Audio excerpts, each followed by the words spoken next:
Watch a fish drifting through an aquarium, and it almost looks effortless. No searching for a drink, no dry mouth, no need to stop and sip from the world around it. After all, a fish spends its entire life surrounded by water. So asking whether fish get thirsty can sound almost ridiculous, but the question is smarter than it seems. Humans feel thirsty when the body needs more water.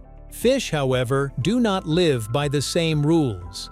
The deeper mystery is not simply whether they drink, it is how they keep the right amount of water inside their bodies while water is constantly moving around them. And as simple as the question sounds, the answer is more complicated than yes or no. But before we can answer whether fish feel thirsty, we have to understand why thirst exists in the first place. Let's get into it right here on Secrets of Simple Things.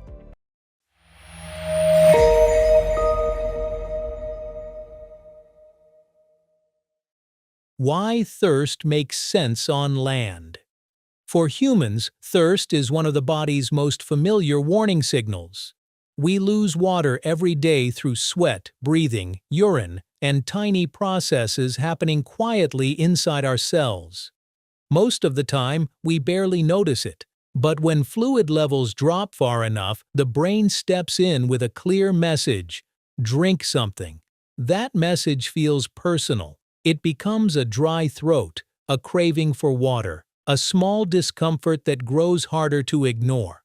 In that sense, thirst is not just chemistry.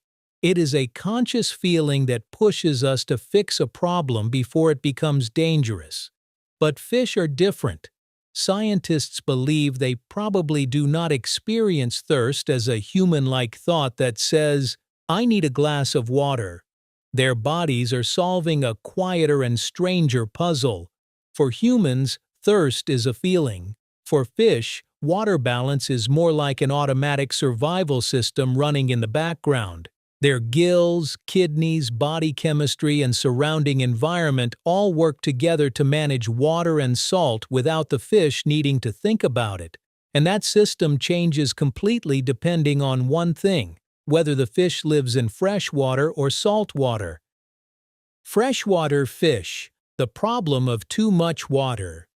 Now imagine a fish living in a river, a lake, a pond, or even a home aquarium. From the outside, it seems to have unlimited access to water. But inside its body, something more specific is happening.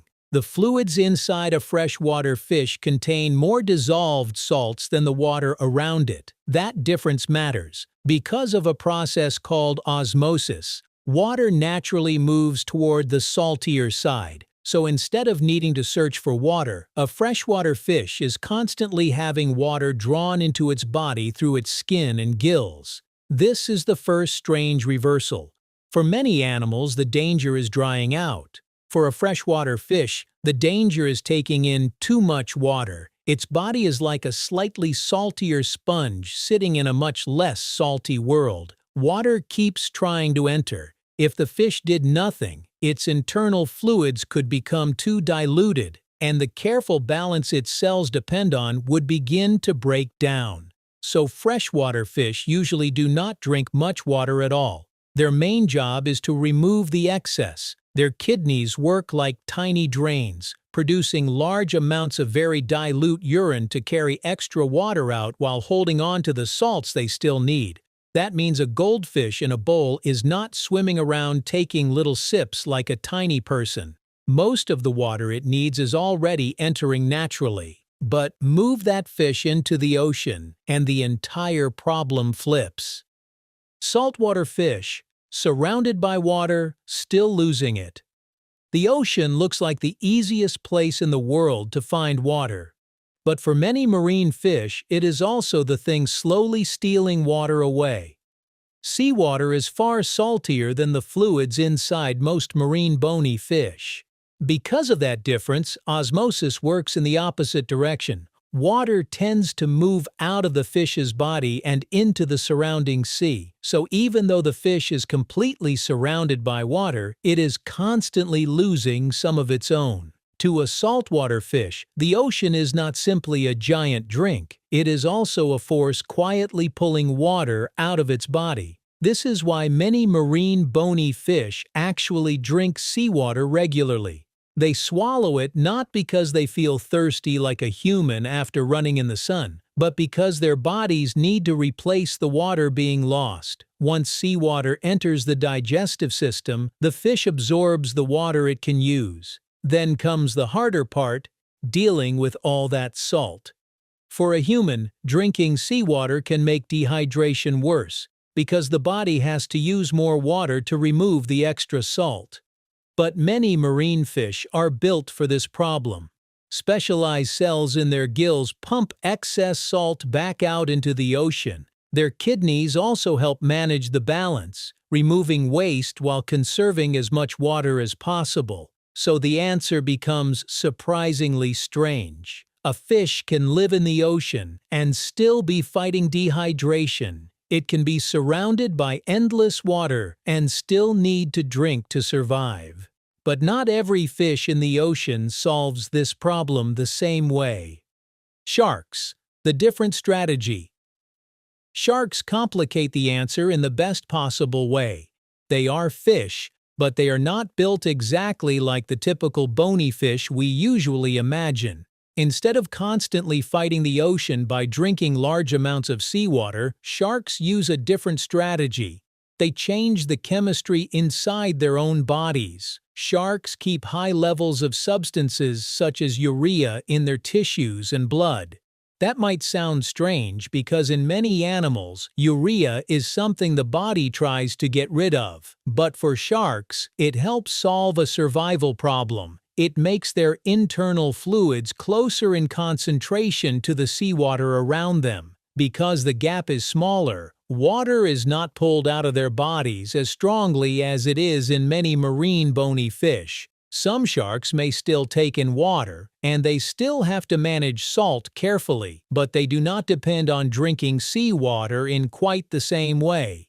Instead of constantly fighting the ocean, sharks make their own body chemistry more like the ocean.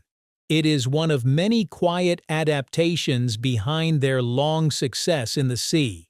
To understand why these strategies are so different, we need to look at the rule controlling the whole story.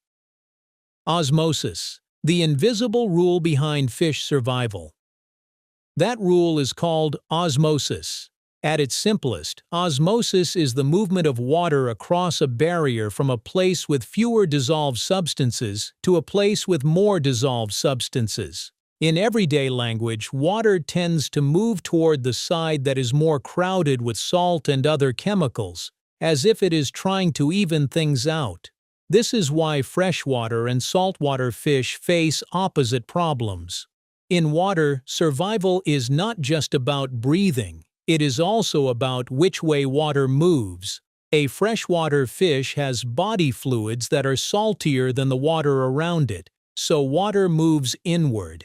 Imagine arrows pointing from the pond into the fish, through the skin and gills. The fish has to remove the extra water before its body becomes too diluted.